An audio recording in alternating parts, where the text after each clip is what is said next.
Ja želim otvoriti račun. Jeg vil åpne konto.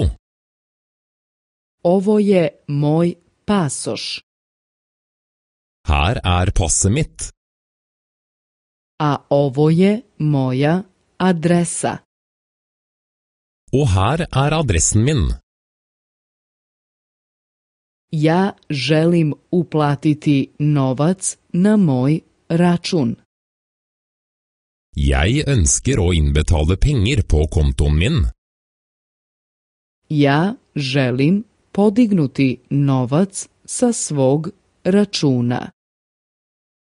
Jeg ønsker å få utbetalt penger fra kontoen min. Ja želim uzeti izvode sa svog računa. Jeg ønsker en kontoutskrift. Ja želim unovčiti putnički ček. Jeg ønsker å innløse en reisesjekk.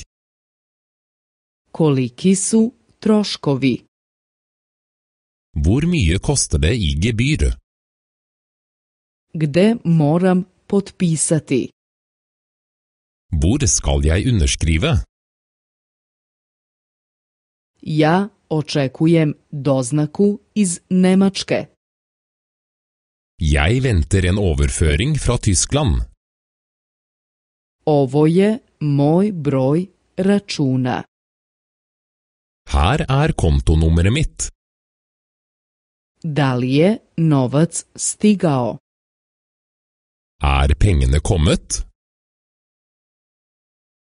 Ja želim zameniti taj novac. Jeg ønsker å veksle disse pengene. Ja trebam američke dolare. Jeg trenger amerikanske dollar.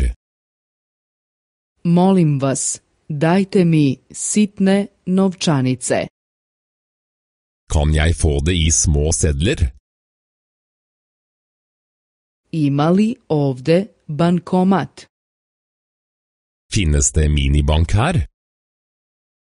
Koliko novca se može podignuti? Hvor mye penger kan man få utbetalt? Koje kreditne kartice se mogu koristiti? Hvilke kredittkort kan man bruke?